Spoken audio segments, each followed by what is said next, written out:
Ngicela uyikhongozele izingiyembe zami ziyagobhoza. Ngicela uyikhongozele izingiyembe zami ziyagobhoza.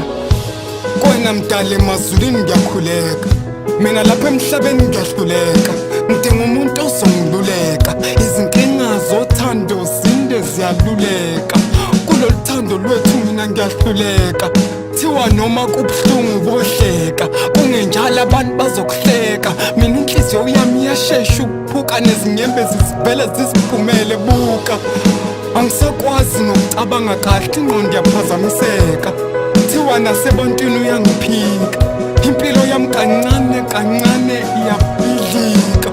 Izolo bengiye kubo ngiyobika, ngithemba ngibatshela ukuthi uyafeba, vele bangihleka. Bathi ngisiyoyo yayisuka. Ngicela usikhongozele izingiyembe zami ziyagobhoza.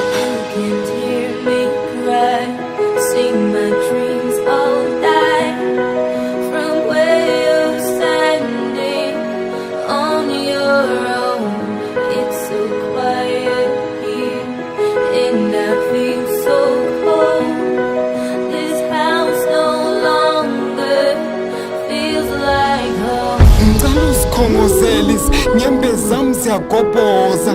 Phela wena ngobuhle uyamhlula nomini dlamini, ebusuku nasemini wena usezomshini. Mina ngithanda mase ngakhulumisana, ngizwile kuthiwa ususukile emachayineni usuhamba namaPakistan.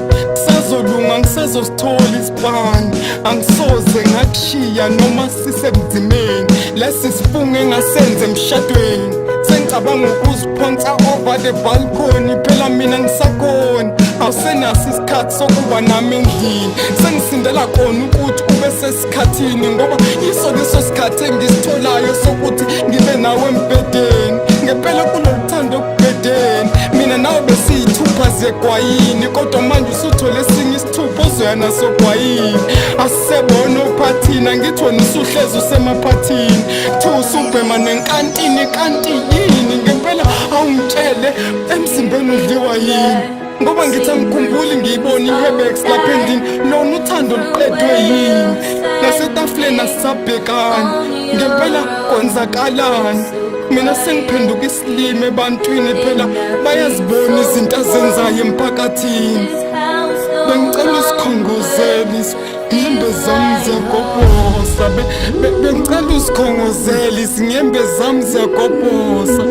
Sibonga uNkulunkulu mdala esasigcinile, sithe SGBA legend poet. Thank you, ngiyabonga.